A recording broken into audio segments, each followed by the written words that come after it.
ප්‍රීතිමත් උදෑසනක් යේසුස් වහන්සේගේ නාමයෙන් අපි ඔබට ආශිර්වාද කරන්නෙමු. අපගේ බයිබලය මතෙවුස් සුභාරංශය 12 වෙනි පරිච්ඡේදය 35 වෙනි පදය. යහපත් මනුෂ්‍යයා තමාගේ යහපත් සම්පතින් යහපත් දේ පිටතට ගෙනෙන්නේය. නපුරු මනුෂ්‍යයා තමාගේ නපුරු සම්පතින් නපුරු දේ පිටතට ගෙනෙන්නේය. අපි මේ උදෑසන දේව වචනය දෙසට අපේ මුළු අවධානය යොමු කරන වෙලාවේ යේසුස් වහන්සේ මේ ස්ථානයේදී අධර්මිෂ්ඨ මනුෂ්‍යයන්ට කතා කරලා කියනවා මිනිස්සෙක් තමන්ගේ ජීවිතයේ අතුලාන්තයේ තියෙන දේ තමයි එළියට ගේන්නේ කියලා. දැන් යේසුස් වහන්සේ කියනවා මිනිස්සෙක් සිතේ තියෙන පූර්ණ කමින් තමයි එයාගේ වචන නැත්නම් එයාගේ මුඛයෙන් කතා කරන්නට යන්නේ. ඒ කියන්නේ අපේ හදවතේ තියෙන දේ තමයි හැම වෙලාවෙම එළියට එන්නට යන්නේ. දැන් අපේ හදවතේ නපුරුකම තිබෙනවා නම් අපේ වචන තුල තිබෙන්නේ නපුරුකමයි. අපේ හදවත තුල අධර්මිෂ්ඨකම තිබෙනවද? අපේ වචන තුල තිබෙන්නේ අධර්මිෂ්ඨකමයි. සිත පූර්ණව හැම වෙලාවෙම මනුෂ්‍යයාගේ කට නැත්තම් මුඛය කතා කරන්නට යනවා. දැන් යේසුස් වහන්සේ මනුෂ්‍යයට කතා කරලා කියනවා යහපත් දේ තියෙන මනුෂ්‍යයා යහපත් සම්පතින් ඒ යහපත් දේ පිටතට ගේන්නට යනවා. ඒ වගේම නපුරු මනුෂ්‍යයා තමාගේ නපුරු දේ සිතේ තිබෙන නිසා ඒ නපුරු සම්පතේ කාරණා එළියට ගේන්නට යනවා. එහෙමනම් අපිට පේනවා අපේ හදවත වෙනස් වෙන්නට ඕන. අපේ හදවත වෙනස් වෙන්න නම් අපේ ආකල්ප වෙනස් වෙන්නට ඕන. අපේ දැක්ම වෙනස් වෙන්නට ඕන. අද බොහෝ මනුෂ්‍යයන් ඉන්නවා ඒගොල්ලන්ගේ දැක්ම වෙනස් කරගන්න කැමති නැහැ. ඒගොල්ලන්ගේ ආකල්ප වෙනස් කරගන්න කැමති නැහැ. හදවත වෙනස් කරගන්න කැමති නැහැ. පිටින් දෙවියන් වහන්සේව දැනගෙන පිටින් දෙවියන් වහන්සේව নমස්කාර කරමින් පිටින් උන්වහන්සේත් එක්ක ජීවත් වෙන්නට යනවා. දැන් මේ නිසා තමයි අපිට බයිබලයේ කියන්නේ යමෙක් ක්‍රිස්තුස් වහන්සේ තුල සිටිනම් ඔහු අලුත් මැවිල්ලක් වෙන්නට යනවා. අපි උන්වහන්සේ තුලට යන්නේ නැහැ. අපි උන්වහන්සේ ළඟට යන්නට යන්නේ. ඉතින් ඒ නිසා කුමක්ද වෙන්නේ? අපේ ජීවිතේ යහපත් දේ හටගන්නට යන්නේ නැහැ.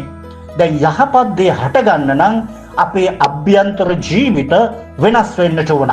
අපේ මනස වෙනස් වෙන්නට ඕන. දැන් අද අපි දකිනවා සභාවන් දිහා බලනකොට, කිතුණු සමාජයේ දිහා බලනකොට මිනිස්යන්ගේ ජීවිතේ වෙනස් වීම නෙමෙයි වැදගත් වෙන්නේ. ඒගොල්ලන්ට වැදගත් වෙන්නේ ආශිර්වාදය, ඒගොල්ලන්ට වැදගත් වෙන්නේ හාස්කම, ඒගොල්ලන්ට වැදගත් වෙන්නේ පිටස්තර දේ තුල ගමන් කරන ජීවිතයක්. හැබැයි යේසුස් වහන්සේ අපිට අනුමත කරේ පිටස්තර ජීවිතයක් ගැන නොවේ. යේසුස් වහන්සේ අනුමත කරේ අපේ අභ්‍යන්තර ජීවිතයයි. ඒ නිසා අභ්‍යන්තර ජීවිතේ වෙනස් වෙන්නේ නැතුව මිනිස්සෙක් මොන දේ කරත් ඒ මිනිස්සගේ ජීවිතයට පැවැත්මක් නැහැ.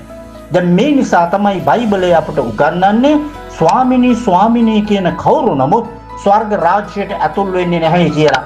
මනුෂ්‍යයාට පුළුවන් හාස්කම් කරන්න පුළුවන්, යක්ෂයන් නිලවන්න පුළුවන්, අන්‍ය භාෂා කතා කරන්න පුළුවන්, අනාගත වාක්‍ය කියන්න පුළුවන්. හැබැයි උන්වහන්සේ කියනවා මම ඔබව අඳුනන්නේ නැහැ.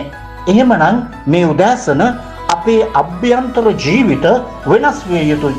දැන් අභ්‍යන්තර ජීවිතේ වෙනස් වුණාම තමයි අපේ මුළු ජීවිතේම සුව වෙන්නට යන්නේ.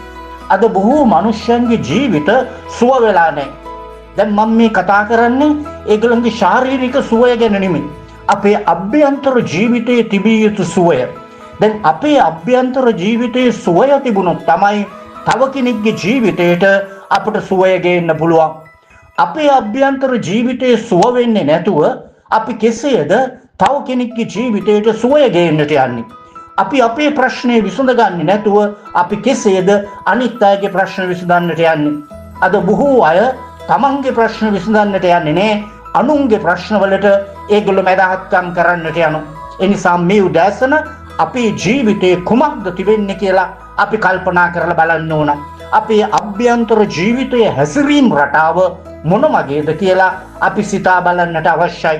ඒකට හේතුව යහපත් දේ අපේ ජීවිතේ තිබුණොත් අන්න පිටතට ගේන්න පුළුවන්කම ලැබෙනවා යහපත් දේ. හැබැයි නපුරු දේ අපේ ජීවිතේ තිබුණොත් අපේ ජීවිතයෙන් අපි එළියට ගේන්න යන්නේ නපුරු දේම තමයි. ඒ නිසා මේ උදෑසන අපට තිබෙන ලොකු අභියෝගයක් අපේ පෞද්ගලික ජීවිත ගැන. අපි පළමු කොට වෙනස් වෙච්ච මිනිසෙක් වෙන්නට ඕන. අපි පළමු කොට යහපත් දේ තුල ගොඩනැගිච්ච මිනිසෙක් වෙන්නට ඕන. දැන් මේ නිසා තමයි යේසුස් වහන්සේ කිව්වේ අන්ධයෙකුට බෑ තවත් අන්ධයෙකුට මඟ පෙන්වන්න. රෝගියෙකුට බෑ තවත් රෝගියෙකුට උපකාර කරන්න. එහෙමනම් අපිට අපේ අන්ධභාවය නැති කරගෙන අපට යහපත් දේ යහපත් දැක්මක් අපට තිබුණොත් තමයි තව කෙනෙකුට මඟ පෙන්වන්න පුළුවන්කම තිබෙන්නේ. අපි සුව වෙලා හිටියොත් තමයි තව කෙනෙක්ව අපිට සුවපත් කරන්න පුළුවන්කම තිබෙන්නේ. ඒ නිසා මේ උදෑසන කල්පනා කරලා බලන්න යහපත් දේ තමන්ගේ හදවත තුළ තිබෙනවද?